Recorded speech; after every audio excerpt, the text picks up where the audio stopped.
This is the Extra Mile.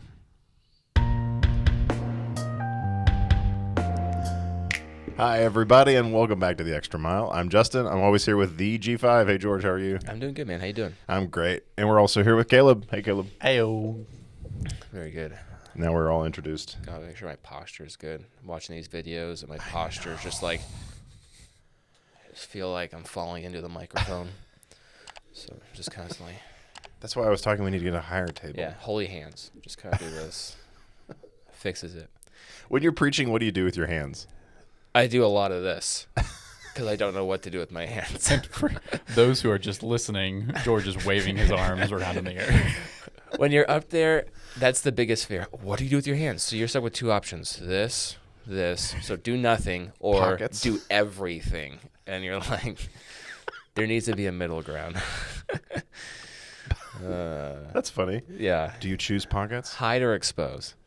You want coffee, sir? Get that coffee. Did you clean out your mug, Caleb? Yes. Yeah, it's not a camera lens. It's an actual mug. If while we're pouring the coffee, if you like what you hear, make sure to like, subscribe, follow, do all the things. Help us out. We love you. Hope you love us. And send us coffee if you have some. Yeah. We'll be glad to take the donations. We'll drink it on camera. Oh, man. Now, Father's Day is coming up, so I figured we'd talk about fathers. There's two dads here, and there's a dog dad over here. I'm also a plant dad on the side. Did you say plant dad? Yeah. Okay. Yeah. Plant dad. That's Do you have a green thumb? No. Oh. No, Do it they all die? turns into Planned Parenthood Oh. very quickly. But that might have been a bad joke. How many plants have you murdered? But I try, and, I try. I don't know how. I like the idea. Of being a plant dad Yeah. and not murdering plants. So I have a few in my office. You know, I think we tried that early on as we were going to be surrounded by plants. We did. And then I shut the door in a dark room. And I came back, well, to a not living plant. They were dead. Apparently photosynthesis is important. It's for pretty, plants. yeah, the sunlight part, really important. But Sunlight, S-U-N. maybe we can learn something from the Bible here about parenting children that makes Don't us put more them in a dark successful. room. Don't put them in a dark room. Maybe on Tuesdays. Oh, man. What is your favorite Bible, passage on fatherhood? Or just even, your favorite dad in the Bible? My favorite dad? Yeah. I don't know. My first thought goes to the prodigal son, the father of the prodigal son. That's a good one. That's pretty good. That's pretty standard, I would think. Yeah. I think if That's that a- wasn't the first thing that came to my mind, then I would either be really... I don't know. I have always liked that story because the dad is always looking out for his son. It's at the conclusion of the story. Maybe we should just read it in its entirety. Sure. I'm But, pulling it up now. Matthew chapter, Luke 15. not Matthew at all. This is my favorite parable that Jesus does give. The lost coin. Oh, wait, sorry. Yeah, that one's pretty good too, but I'm thinking more the compassionate father here, the prodigal son. Verse 11. You read it. You're a better reader than I am. Well, thank you. Yes. No, I think we're all good readers. We're just going to trade off word for word. Let's see if we do it ad hoc. Ready, Caleb? You start? No. Okay. Then. Well, there we go. You can tell he's just a dad dog. Yeah. Dog dad. We'll edit that out. Luke 15, chapter 11. And Jesus said, a man had two sons. The younger of them said to his father, Father, give me the share of the estate that falls to me.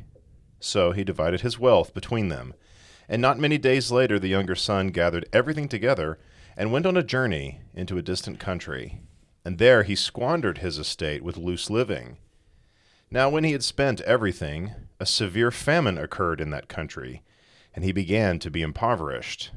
So he went and hired himself out to one of the citizens of that country, and he sent him into his fields to feed swine. and he would have gladly filled his stomach with the pods that the swine were eating, and no one was giving anything to him. But when he came to his senses, he said, "How many of my father's hired men have more than enough bread, but I am dying here with hunger?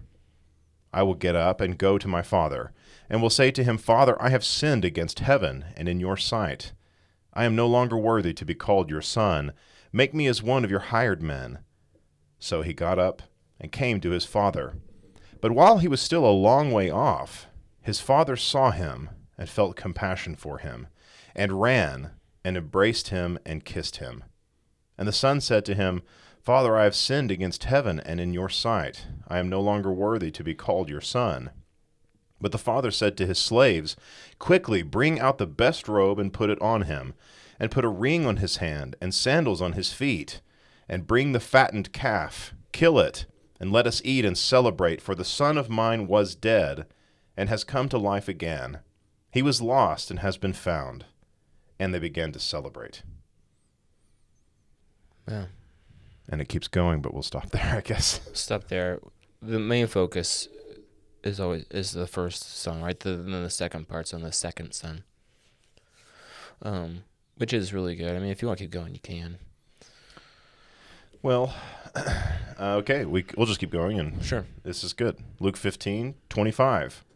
Now his older son was in the field, and when he came and approached the house, he heard music and dancing. And he summoned one of the servants and began inquiring what these things could be.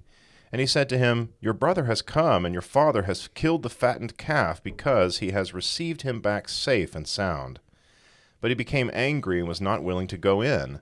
And his father came out and began pleading with him.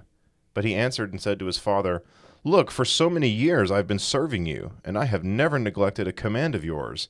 And yet you have never given me a young goat, so that I might celebrate with my friends. But when this son of yours came, who has devoured your wealth with prostitutes, you killed the fattened calf for him." And he said to him, "Son, you have always been with me, and all that is mine is yours. But we had to celebrate and rejoice, for this brother of yours was dead and has begun to live, and was lost and has been found." Nice. Nice. That's a good dad. Siblings. Yeah. Yeah, it is a really good dad.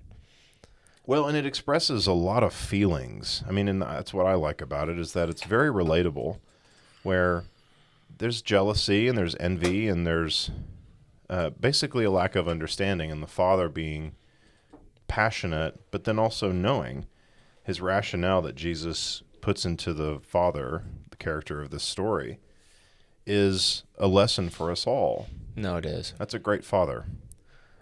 Something that stuck out to me, and I've been talking about this with Paige for a while when it comes to just parenting and, fatherhood, is the intentional lack of control that he has over his kids. He sets the example. Obviously, the kids know what to do. They know what's right and wrong, hence the repentant heart at the end when he says, "Wow, it's much better with my father." And he knows he's doing wrong when he leaves his father's house. But he's just, the son there at the very beginning is very aggressive. He's like, "Give me my inheritance."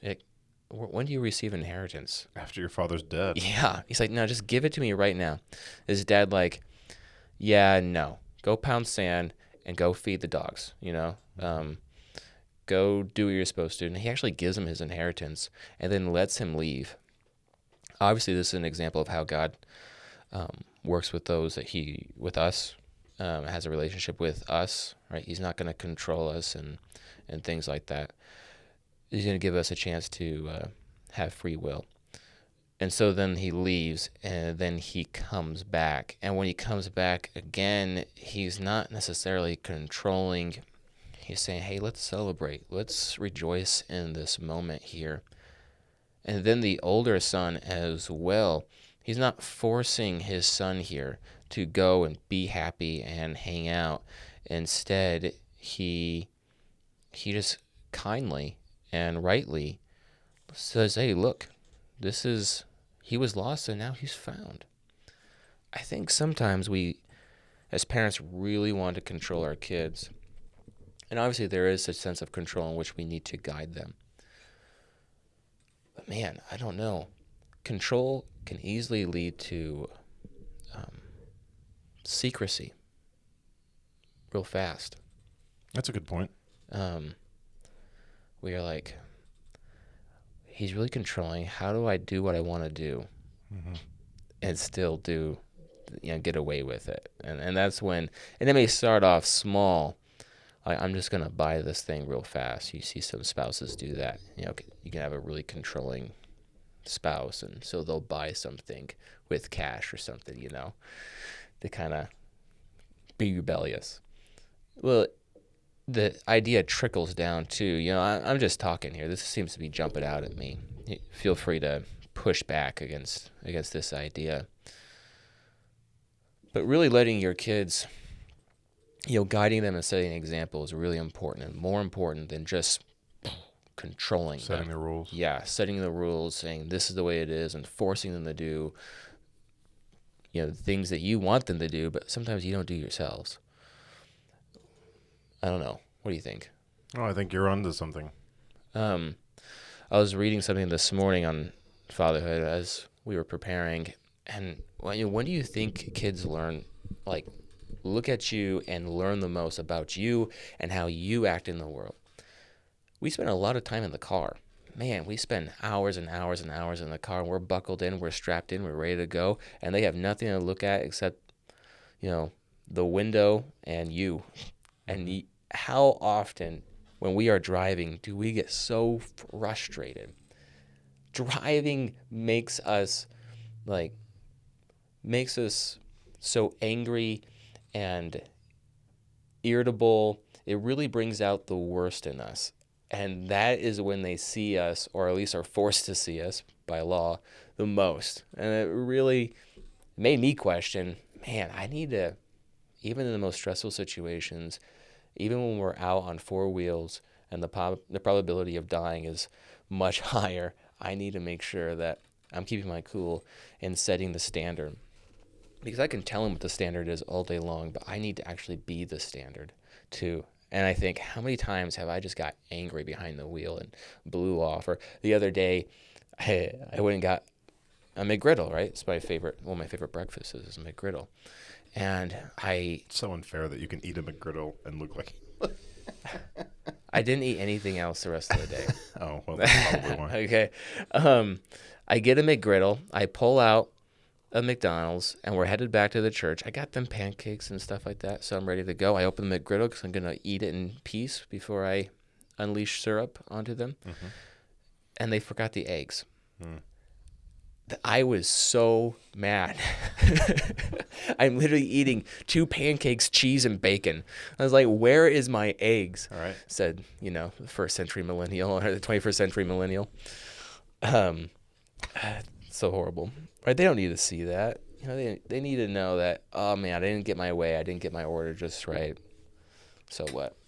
So cool. They don't need to see that Dad's angry because he forgot his eggs on his McGriddle. Yeah. Yeah. I mean, it's a dumb analogy, but...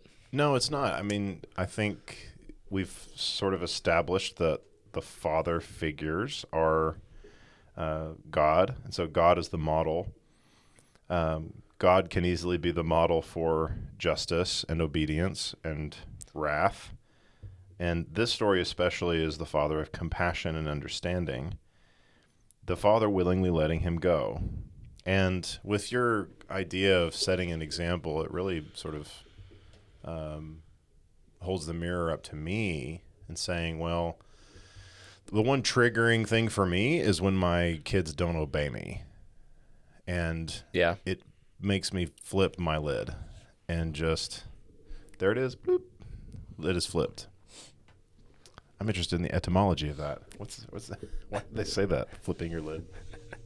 Maybe that's bad. We'll edit that out. Anyway, just to say, that's what upsets me, is when my kids don't obey me. And I don't really impose harsh restrictions. I want them to be safe, so no internet access unless it's supervised. Of course, my kids are My son is 10, turning on 11. But, he has access to movies and videos. He plays with his friends a lot. That was an interesting... Do your kids ever run around the neighborhood and play outside? Mm-hmm. Yeah. That was a bit of a sort of a, okay, don't go 3 houses down. Okay, don't go 2 houses down. Okay, well, you went 5 houses down, so now we have to go to 1 house down as a punishment. Again, I'm a pretty laid-back parent, almost too laid back, because the other day I just told my kids, hey, I just do that. You want to go play outside. You know not to go in the street. I told you not to go in the street. You have your sister looking out for you not to go in the street. Go play outside. And so I let them go play outside. And when they need to get in the car, I let them go get in the car. And they can get in the car by themselves, both of them. And the other day, our neighbor drove by, and he literally stopped because my kids were outside trying to get in the car.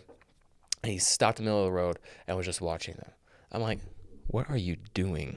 And I come out there. He's a nice guy. He's an elder at another church. And he's like, I'm just watching your kids. I saw them alone. I didn't want them to be alone if they're alone. And he's just an old dude. It's nothing creepy. He just was a little overprotective. And, of course, I get a little sensitive. Sure. Like, get out of here. But, I don't know. It is. It takes a lot of, what you're saying, trust, right? Yeah. To, hey, go 3 houses down, go 2 houses down.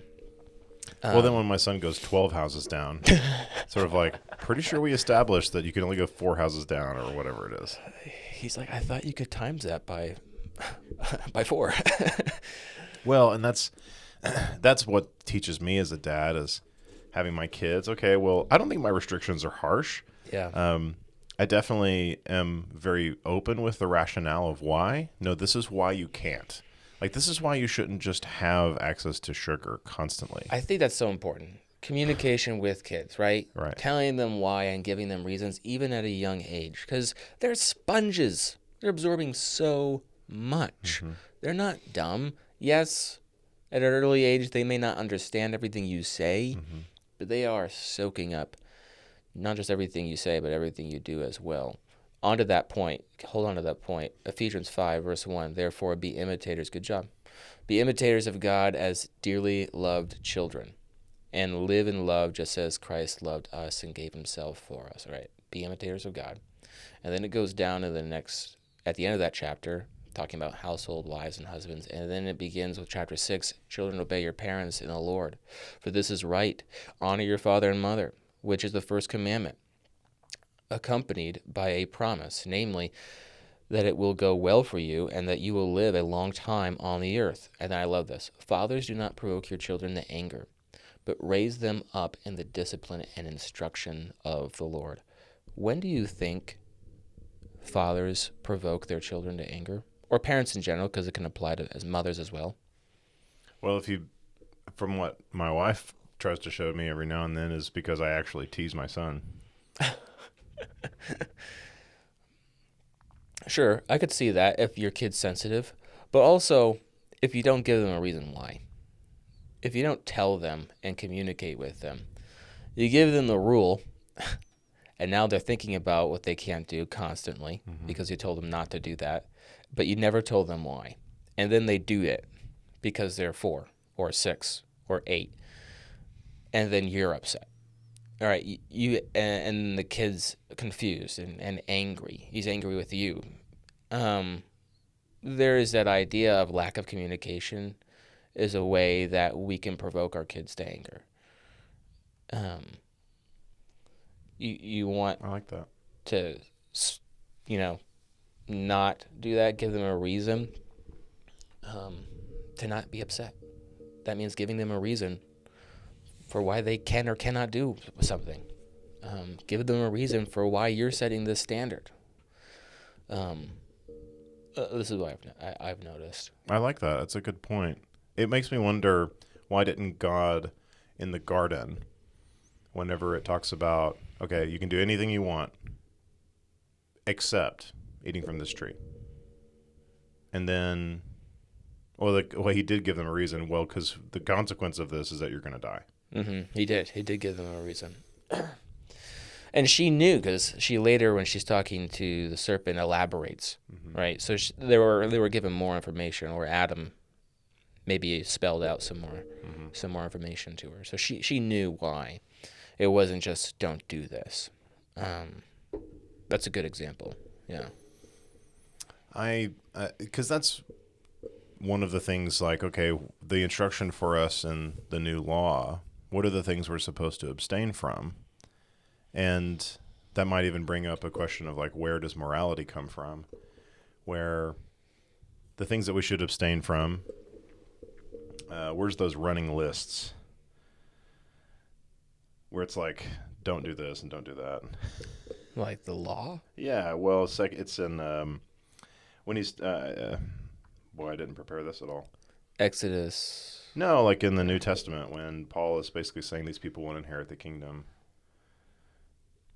Oh, and he's like revilers, extortioners. There's several passages. That's what I was saying. With that, yeah. It's like, which one you want to go to? There's some in Colossians and. Let's do Colossians. Wow. But what are you thinking with that? Well, the instruction coming from the new law. So we say, okay, we have free will. So God allows us to, as you said with the prodigal son, that God allows us to have free will, and we can take our inheritance and leave and go into the world and do what we want. Of course, the fact that he had spent all his money and then a famine befell the land, it's sort of it's a little bit of an exclamation point at the end of that. It's a sort of a calamity befalling him. But a famine, it's not singly focused. It's not because he made a mistake and then the famine was just on him. The famine was on everybody. And so when life throws these little curveballs at you, his mind went back to the safety of his father, but then the humility of that as well. So the instruction coming from the New Testament, it's things that we should stay away from. God will come upon the sons of disobedience. I'm in Colossians 3. Is that kind of close to where that's 5. Verse 5 is what you're talking about. So Colossians 3, verse 5, therefore, this is the instruction from Paul about how we're supposed to behave. So this is the limitations that God puts on us and the justifications of why. And so the example is not that we can return to the world and just do what we want. So there is instruction here, which is why we look to the Bible for these things. Colossians 3, verse 5, therefore consider the members of your earthly body as dead to immorality. Okay, we don't want immorality. And so the concept of morality, where does morality come from? We want to be dead to immorality, impurity, passion. That's one for me because I'm a passionate person. Evil desire, and greed, which amounts to idolatry. Okay. For it is because of these things that the wrath of God will come upon the sons of disobedience. And in them you also once walked when you were living in them. But now also, so in that verse 7, it's talking about when the prodigal son says, before he was the prodigal, when the son says, give me my stuff and let me go, and I want to go live my life. So they were once living in them.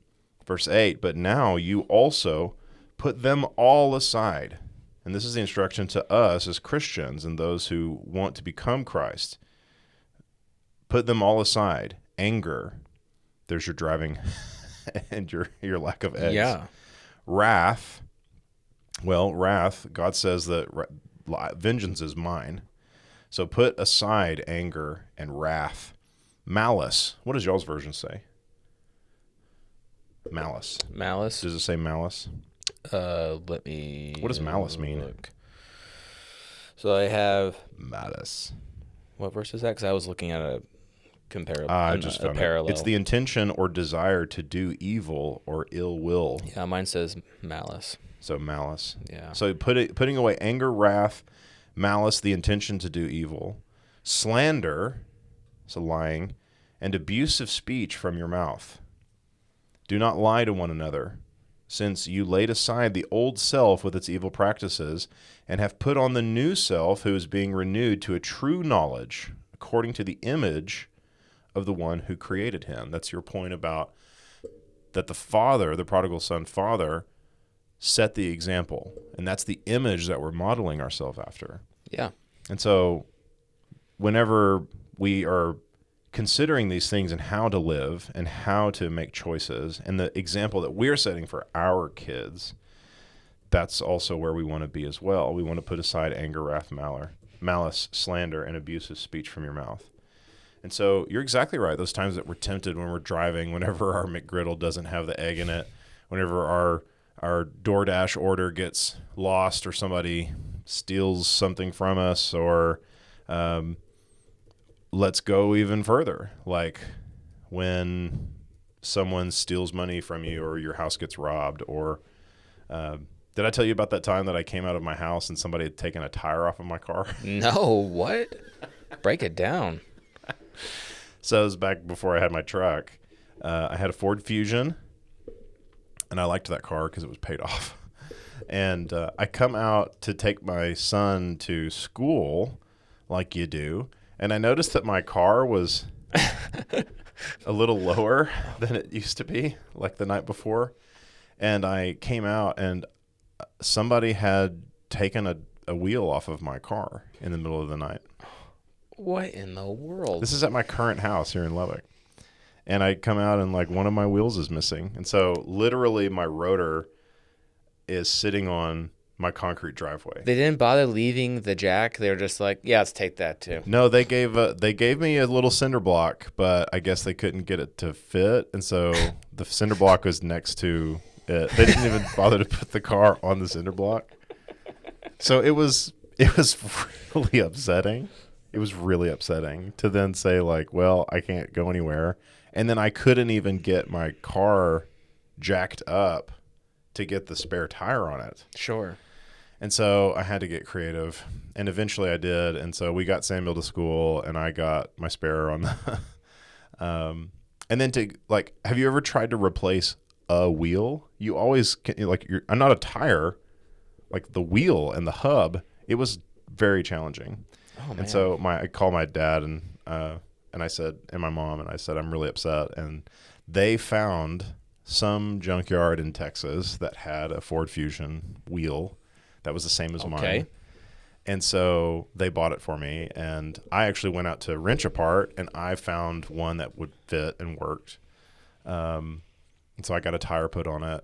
And so all in all, it was a very frustrating situation. And then doubly so because they didn't even bother to put it on a cinder block. You're about to say something. He saw the mic get slowly pulled over. I see it out of my That's peripheral, but the mic's being prepared. Usually I have mine all the way back because I don't want to let y'all hear me smacking on coffee over here. But I love that we're talking about this because for me, I'm not a parent. But over the past 3 or 4 days, I have had so many frustrations. We are very excited. We're very blessed because we just got a new house, but there are so many things that have gone wrong, not necessarily with the house, but like internet and furniture that we purchased that didn't have all the parts to it. And the 15,000 trips that I've had to make to the furniture store because they forgot one thing, but then they forgot another thing, and then they forgot another thing. And so like the one thing sometimes can be a little bit frustrating. I'm like, all right, it's fine. You know, it's all good. But the continual compounding on it where you're like, oh, everything is going wrong. There's nothing going right in my life is where I lose perspective. But I think for myself and then potentially other people that are listening, you know, even if you're married or you're not married yet, if you don't have kids, perspective. And something that you can work on early on before you potentially have kids, where you can start to build on that perspective and making sure that, you know, you keep what's most important in mind. It's just a thing. It's going to get fixed. If it doesn't get fixed, it's not the end of the world, because, you know, ultimately God's in control. And I think sometimes those things are put in our lives to truly test us to help build things that we might potentially be weak in. And I mean, that's the devil at work as well. But I love that we're talking about this because I hadn't really thought about it until just now. Like, man, I have been pretty frustrated over the past couple of days, so it's helping me get perspective on it. And as well. prone to anger, malice, and wrath. Just pure. Yeah, Optimum Internet heard that wrath yesterday. Well, I mean, it's good that the concept of being blessed and saying, well, why am I upset about an internet service provider? Or why I'm upset about paying my taxes, or why I'm upset about my job, or about any of the stressors of life. I was The dishes not being done. oh, horrible. It's always my fault. I was talking to my daughter the other day, and this is a very shallow explanation or answer, so it can go deeper or it could be the wrong advice. But she was really upset about how her day was ruined, how someone ruined her day. And it was mainly her because she had made the wrong decision. And I just simply told her, I was like, look, you want to have a good day? Then make good choices. I know there's a lot of things that it's very shallow because there's a lot of things that we can't control. And we will just have bad days based on things that just happen to us that are out of our control. But either way, even on those worst days, we can make them the best possible days, even if they're the worst days, because we decided to make the right choice. Mm-hmm. And we're in control of our reaction. That exactly, and that goes back to, and that's all you can control, and that's what I was trying to tell her. And that goes back to the prodigal son, is when he realized maybe I should make the right choice here, and yeah. Well, but he didn't come home and demand, "Hey, I'm back, take me back." No, he absolutely knew through humility, and it's what we talked about in previous episodes, and it seems to be a running theme where the impetus of coming to Christ almost stems from a rock bottom moment. And one could say that if your job is feeding pigs and you desire, because you're starving, to eat what the pigs are eating, and yet you can't because you'll lose your job, that's kind of a rock bottom moment for this character, and especially in the time that the Bible says that there was a famine going on. So these are dire circumstances. This was a rock bottom moment, and it's an impetus for change. It was I'm starting to think rationally about my life, and so the pleasures are gone, and you're left with the bitter aftertaste of that kind of living. And it's nothing that we've all experienced this. I mean, that's the beautiful thing about the human condition and God, is that we're all in this world, and we all have experienced that. Not one of us is perfect. right. We've all sinned. And so all of us can relate to that story. So that goes to my favorite dad in the Bible, and that is Genesis chapter 5. This is a long list of genealogies, and you wonder, how does it pertain to fatherhood? What in the world? You're like Jared, Methuselah, Lamech, all these people. Well, Enoch. What do we know about Enoch? Right, that he disappeared, that God took him away. Isn't that an Apple device, an Enoch? Is it? Is that bad? It would be Enoch. Yeah, this episode's full of dad jokes. An electronic Enoch. knock. I thought that was funny. Yeah, it was all right. Zip it, Caleb. Verse 21. We always center on verse 24, but verse 21 is really important. When Enoch had lived 65 years, he became the father of Methuselah. After he became the father of Methuselah, Enoch walked with God for 300 years, and he had other sons and daughters. The entire lifespan of Enoch was 365 years. Enoch walked with God, and then he disappeared because God took him away. Hit me the other day. This is a long time ago, but I was like, wow. We always focus on verse 24 because it's weird that he just disappeared or that he walked with God. But look at verse 22. Like, he's living his life. He's living his life for 65 years, and then he becomes a father. And after, your version might say then he decides to walk with God. And how long did he walk with God? For 300 years. And how long did he live? for 365 years. So that he walked with God after he had Methuselah, after he became a father. I mean, maybe he had kids before. We don't know all this. This is kind of speculating. But it's inspiring to me that he had this moment of change too, and it was when he saw his son and he realized, I need to be walking with God. I need to be setting an example. And he does. He becomes, as Bruce Springsteen said it, he becomes an ancestor and not a ghost from the past.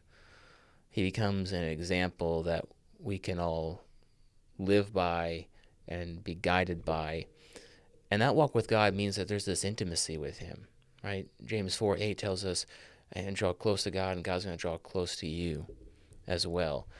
I love this quote here that says, the finality of death caused by sin, and so powerfully demonstrated in the genealogies of Genesis, is in fact not so final. Man was not born to die. He was born to live. And that life comes by walking with God.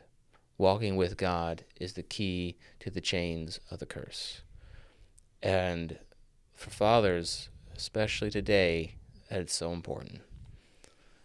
Mothers as well. Parents, we need to be walking with God and set that example. And children are good or good motivators to help us change. That was a good point, George. You said that you had stored that for 3 years. Yeah, that was good. That was in the filing cabinet. I would not have gone to Genesis 5 and been like, Enoch is my favorite father in the Bible. But I think he might be now. Anyway, I think it's about time. So, go so. If you want to know more about the Bible or you have any questions, our email is in the description below. You can DM us. We'd love to hear from you. And if you're looking for a church family or you're in the Lubbock area, we invite you to come visit and hang out with us in Milwaukee. We love for you to find a church who practices the love of Christ.